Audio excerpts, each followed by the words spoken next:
Hello student. तो स्वागत है आप सभी का अपने यूट्यूब चैनल सीबीएसई टूर में। तो सीबीएसई का क्लास 11th और 12th का न्यू रिवाइज्ड जो आपका सिलेबस है वो आपका आ चुका है, और उसमें उसने जो डिलीटेड कॉलम जो आपके पास दिया हुआ है वो बनाया हुआ है कि कौन कौन से चैप्टर से कौन कौन सा टॉपिक आपका रखा हुआ है। ठीक है, 11th में कुछ आपका कुछ मैथ्स में है जिसमें आपका होल चैप्टर ही आपका क्या किया है उसने हटा दिया है। 12th में उसने क्या किया है, टॉपिक वाइज रिडक्शन किया हुआ है, मतलब चैप्टर से कुछ टॉपिक हटाए गए हैं। तो उस टॉपिक के बारे में डिस्कस करेंगे कि वो टॉपिक आपका इंपॉर्टेंट था या इंपॉर्टेंट नहीं था, या हार्ड टॉपिक था, कुछ स्टूडेंट बोलेंगे हार्ड टॉपिक था या हार्ड टॉपिक नहीं था। तो उसके बारे में डिटेल से डिस्कस करेंगे, क्या उस टॉपिक के हटने से कुछ इफेक्ट पड़ेगा या नहीं पड़ेगा। ठीक है, तो उसके बारे में डिस्कस करते हैं। तो आपको पता है कि जो 12th का जो सिलेबस था उसमें एक चैप्टर तो उसने पिछले साल हटा दिया था, chapter number 15 communication system. Chapter 14 का भी कुछ लास्ट का टॉपिक था, वो भी क्या हो गया था आपका रिड्यूस कर दिया था आपने पिछले साल। इस साल उसमें थोड़ा सा और कटौती हुई है। तो कटौती इसी कोविड-19 की वजह से कटौती हुई है। अगर मैं चैप्टर 1 की मैं बात में करूं तो चैप्टर 1 में जो गॉस लॉ का एप्लीकेशन था स्पेरिकल सेल, ठीक है, electric field due to spherical shell, वो उसने रिमूव कर दिया है। ठीक है, मतलब गॉस लॉ का जो थर्ड एप्लीकेशन आपका था स्पेरिकल सेल के कारण, तो वो पूरा का पूरा उसने क्या कर दिया, हटा दिया है। तो ओनली आपके पास दो चीज यहाँ पे रह गई है, एक इन्फाइनेटली लॉन्ग वायर के कारण जो आपके पास lambda upon 2 pi epsilon naught आ रहा है, और दूसरा प्लेन सीट के कारण, ठीक है, सिग्मा अपॉन 2 एप्सिलॉन नॉट। तो ये दो ही एप्लीकेशन आपके मौजूद है। तो आपका पता है कि दो एप्लीकेशन मौजूद है तो इसमें दोनों इंपॉर्टेंट हो जाते हैं, तो दो डेरिवेशन आपका इंपॉर्टेंट है। तो एक अच्छा सा टॉपिक, मतलब बोल सकते हैं इंपॉर्टेंट टॉपिक उसने ये रिड्यूस किया है। तो पहला टॉपिक जो उसने कट किया है वो इंपॉर्टेंट टॉपिक था जिसको हम इंपॉर्टेंट कैटेगरी में रखेंगे, जो उसने क्या कर दिया, कट कर दिया। चैप्टर 2 की बात मैं करता हूँ इलेक्ट्रिक पोटेंशियल की, तो इसमें नो चेंज है, ध्यान रखना है, इसमें क्या है आपका नो चेंज है। इसमें से एक भी टॉपिक आपका रिमूव नहीं किया गया है चैप्टर नंबर 2। तो बहुत अच्छा आपका स्टेप है कि चैप्टर 2 से कोई भी टॉपिक आपका रिमूव नहीं हुआ है। तो ये एक अच्छी बात है क्योंकि इंपॉर्टेंट टॉपिक था, इंपॉर्टेंट चैप्टर था जो कि रिमूव आपका, इसमें से कोई टॉपिक आपके रिमूव होने लायक नहीं था। उसके बाद अगर मैं चैप्टर नंबर 3 की मैं बात में करता हूँ, ठीक है, चैप्टर नंबर 3 करंट इलेक्ट्रिसिटी, और यूनिट नंबर 2 है चैप्टर नंबर 3 करंट इलेक्ट्रिसिटी। तो करंट इलेक्ट्रिसिटी से उसने जो रिमूव किया है वो कार्बन रजिस्टर वाला पार्ट रिमूव किया है, कार्बन रजिस्टर वाला पार्ट, मतलब इसके बेस पे जो कार्बन रजिस्टर जो ग्राफ थे वो एग्जाम में नहीं पूछे जाएंगे, 1 मार्क्स का एग्जाम में पूछता था कभी कभी। और इसके साथ colour coding, colour coding remove होना ना होना बात बराबर ही है, कलर कोडिंग, क्योंकि पिछले कुछ सालों से इससे कोई भी क्वेश्चन आपका नहीं पूछता था, सीबीएसई इंटरेस्टेड नहीं था इस चीज में। तो ये आपका पार्ट उसने रिमूव कर दिया। यहां पे series and parallel combination of register, series and parallel combination of register उसने क्या किया, हटा दिया है, जो कि एक मेरे हिसाब से इतना ज़्यादा जरूरी नहीं था, ज़रूरत नहीं थी इसको हटाने की, क्योंकि 10th में बच्चा पढ़ के आता है तो हटाने का मतलब सेंस नहीं होता है इसमें, क्योंकि इससे रिलेटेड क्वेश्चन सर्किट में वो तो आने आने हैं, तो उसको सीरीज पैरेलल उसे पढ़ना ही पड़ेगा, चाहे वो सिलेबस से हटे या ना हटे। अगर उसे न्यूमेरिकल सॉल्व करना है, केबल्स को न्यूमेरिकल सॉल्व करना है, सर्किट को सॉल्व करना है, तो उसे सीरीज पैरेलल आने ही चाहिए। तो इसको हटाने का कोई मतलब नहीं होता कि इसको हटा दिया, तो ये तो आपका आना ही चाहिए। तो इस वजह से हटाया होगा, शायद कि 10th क्लास में ये रिकैप हो चुका है, इस वजह से ये हटाया होगा। ठीक है, नेक्स्ट आपका है चैप्टर नंबर 4 एंड 5, इसका मिक्स्ड उसने रिडक्शन किया हुआ है चैप्टर 4 एंड 5 का। चैप्टर 4 में टॉपिक साइक्लोट्रॉन, जो कि हैरान करने वाली बात है कि उसने साइक्लोट्रॉन को रिमूव किया है। ठीक है, अब इसमें यह भी हो सकता है कि साइक्लोट्रॉन को रिमूव करने का जो एक मकसद जो हो सकता है, क्योंकि साइक्लोट्रॉन का जो प्रिंसिपल है वो आपका है कि जब मैं किसी चार्ज मैग्नेटिक फील्ड में परपेंडिकुलरली एंटर करता हूँ तो गोल गोल घूमता है, ठीक है, सर्कल में घूमता है, कुछ रेडियस बनाता है, और रेडियस से इंडिपेंडेंट ऑफ द वेलोसिटी है, वेलोसिटी भी क्या करता है उसका इंडिपेंडेंट होता है।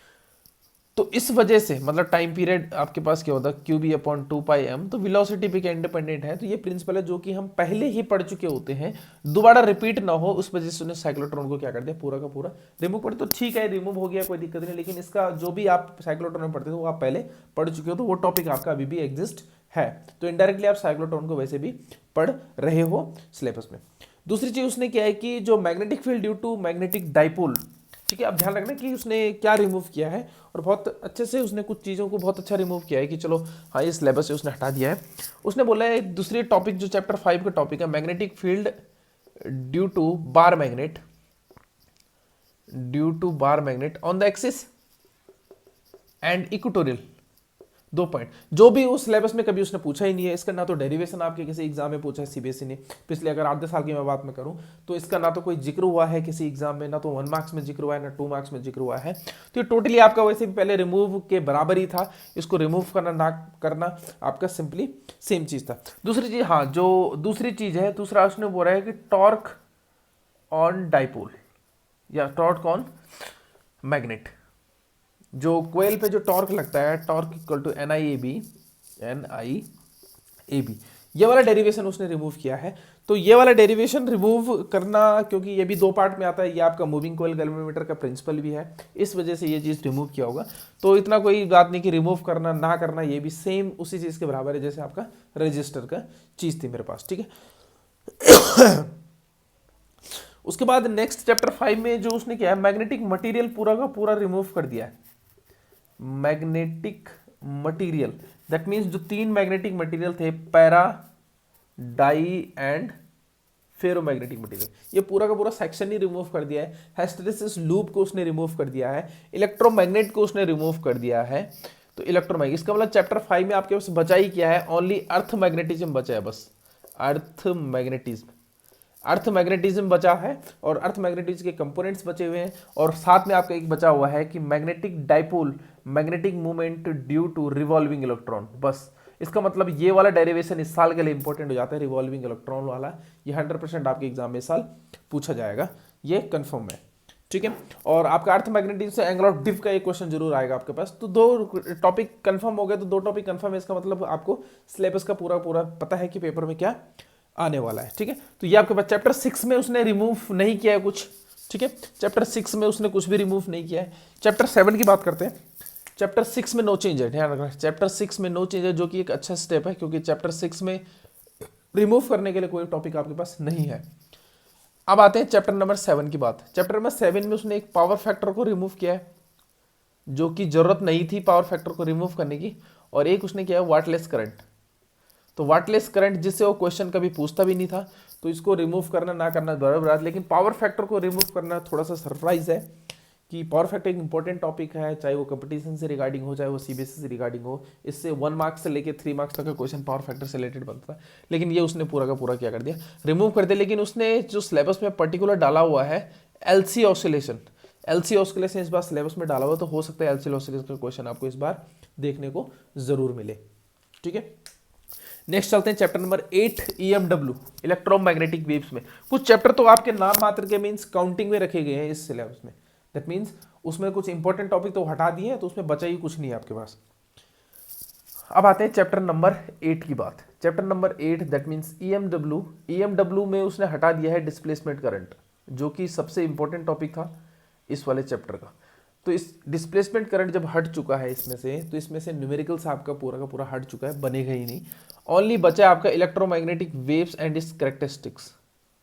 तो इसकी कैरेक्टरिस्टिक्स हो गया, प्रॉपर्टीज हो गया, ओरिजिन हो गया, बस आपको एक टेबल याद करनी है, आपका पूरा चैप्टर क्या हो गया, खत्म हो गया। इसका मतलब आपका ये चैप्टर केवल एक टेबल में समाहित हो गया। पूरा का पूरा टेबल पढ़ो, टेबल को रटो, चैप्टर आपका पूरा का पूरा क्या है, फिनिश है। 2 या 3 मार्क्स का आपका चैप्टर EMW बनेगा। आते हैं चैप्टर नंबर 8 रे ऑप्टिक्स में। अब रे ऑप्टिक्स में उसने रिकैपुलेशन वाला जो पार्ट था, जो आपका रिकैप वाला पार्ट था, दैट मीन्स जो 10th लेवल का पार्ट था, रिफ्लेक्शन वाला पार्ट, वो उसने पूरा का पूरा क्या कर दिया है, रिमूव कर दिया है। Reflection due to the spherical mirror का पार्ट उसने पूरा रिमूव कर दिया है।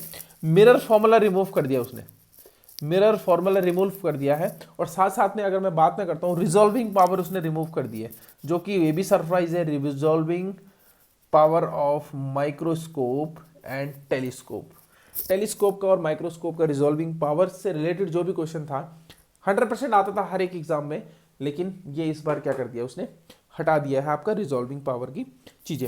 और स्कैटरिंग ऑफ लाइट भी हटा दिया है। स्कैटरिंग ऑफ लाइट भी हटाना ना हटाना बात एक ही बात है, क्यों, क्योंकि इससे रिलेटेड क्वेश्चन आपको 2-3 साल से नहीं पूछा है सीबीएसई ने।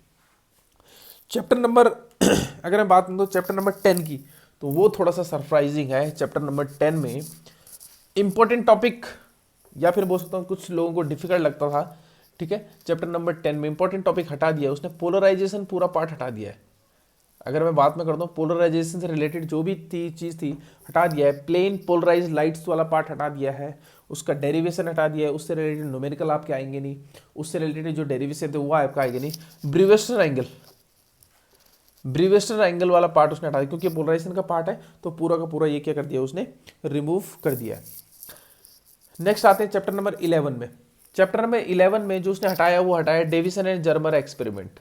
अब देखो डेविसन एंड जर्मर एक्सपेरिमेंट, पहले भी ये सिलेबस में नाम मात्र का था, केवल आपका एक डेटा इसका क्वेश्चन में पूछा जाता है कितने डेटा पे आपके पास स्कैटरिंग होती है इलेक्ट्रॉन्स की, वो पूछा गया था। बाकी ये पूरा का पूरा चैप्टर अभी कंटिन्यू है, छोटा सा टॉपिक, दैट मीन्स 1 मार्क्स को उसने हटाया है इस चैप्टर से। चैप्टर नंबर बात करते हैं नेक्स्ट, चैप्टर नंबर 12 की एंड 13 की मिक्स्ड बात करते हैं, जो कि हमारा क्या है atom and nuclei. Nuclei chapter में तो उसने कुछ रखा ही नहीं है आपके पास, ध्यान रखना, न्यूक्लियाई चैप्टर में उसने कुछ भी नहीं रखा हुआ है। उसने हटा दिया है रेडियो एक्टिविटी पूरा का पूरा हटा दिया। दैट मीन्स जो इसके लॉ ऑफ डीके लॉ थे वो हटा दिया है, डेरिवेशन हटा दिया है, हाफ लाइफ हटा दिया है, बाइंडिंग एनर्जी पर न्यूक्लियंस वाला कर्व है वो उसने रिमूव कर दिया है। तो इसमें ओनली बचा क्या है, इसमें बचा है कि जो आपका न्यूक्लियाई विद मास नंबर है या उसके न्यूक्लियाई का जो साइज है, न्यूक्लियर फोर्स बचा हुआ है और थोड़ा सा न्यूक्लियर एनर्जी का जो कंसेप्ट है वो बचा है। इस चैप्टर में कुछ भी उसने नहीं छोड़ा है, दैट मीन्स सारा का सारा टॉपिक उसने रिमूव कर दिया। तो एक अच्छी बात है, जो कम लोग पढ़ते हैं उनके लिए ठीक, लेकिन मेरे हिसाब से ये नहीं करना चाहिए था। बाइंडिंग एनर्जी वाला पार्ट एटलीस्ट उसे रखना चाहिए था, वहाँ पे बाइंडिंग एनर्जी वाला पार्ट को रखना चाहिए था, क्योंकि वो इंपॉर्टेंट है और वो बाइंडिंग एनर्जी वाला कंसेप्ट आपको समझ में आना चाहिए स्टूडेंट को। तो मेरे हिसाब से ये एक अच्छा स्टेप नहीं है कि बाइंडिंग एनर्जी वाला पार्ट उसने हटा दिया है। रेडियो एक्टिव वाला पार्ट भी वैसे नहीं हटाना चाहिए था, हाफ लाइफ वाला पार्ट कम से कम होना चाहिए, या फिर वो इस वजह से हटाया होगा कि हो सकता है कि हाफ लाइफ लोग केमिस्ट्री में पढ़ते हैं तो केमिस्ट्री में शायद वो टॉपिक होगा, इस वजह से फिजिक्स से टॉपिक क्या कर दिया है, हटा दिया है ये चीज़। ठीक है, नेक्स्ट बात करते हैं लास्ट चैप्टर की, चैप्टर नंबर 14 की, सेमीकंडक्टर की। तो सेमीकंडक्टर में उसने पहले ही कुछ टॉपिक पिछले साल उसने रिडक्शन कर दिए थे। ठीक है, तो चैप्टर नंबर 14 में जो था आपका, चैप्टर नंबर 14 में कुछ पार्ट उसने पहले ही हटा दिया था। जो आपका एल्जेब्रा वाला पार्ट था, बूलियन एल्जेब्रा वाला, वो उसने पहले हटाया था, गेट्स वाला पार्ट, और साथ साथ में ट्रांजिस्टर वाला पार्ट पिछले साल हटा चुका था। इस साल जो इंपॉर्टेंट जो उसने किया, जीनर डायोड वाला पार्ट पूरा हटा दिया, जीनर डायोड वाला पार्ट। इसका मतलब आपके पास बचा क्या, आपके पास बचा यहाँ पे पीएन जंक्शन बचा और एलईडी बचा, सोलर सेल बचा और फोटो डायोड बचा। तो ये छोटे छोटे टॉपिक थे। मेजर पार्ट आपका जीनर डायोड का मेजर पार्ट था इसमें, जो कि उसने उस पर क्या रिमूव कर दिया। उस चैप्टर को भी उसने क्या कर दिया तुम्हारे लिए आसान कर दिया। यस, मेरे हिसाब से तो इसमें हटाना नहीं चाहिए था कुछ भी पार्ट, क्योंकि ऑलरेडी मैक्सिमम डिडक्शन आपका हो चुका था, मैक्सिमम डिडक्शन हो चुका था। तो मेरे हिसाब से इस तरह से कुछ होना नहीं चाहिए था। तो चलो देखते हैं फिर आगे क्या होता है। ठीक है, तो all the best. Next video रहेगा तुम्हारा मैथ्स का, जो डिलीटेड टॉपिक्स हैं, क्या क्या मैथ्स में डिलीटेड टॉपिक हुए हैं चैप्टर क्वेश्चन 12 के। तो 11th का भी मैं वीडियो बनाऊंगा। ठीक है, फिलहाल 12th पे फोकस है। Thank you so much.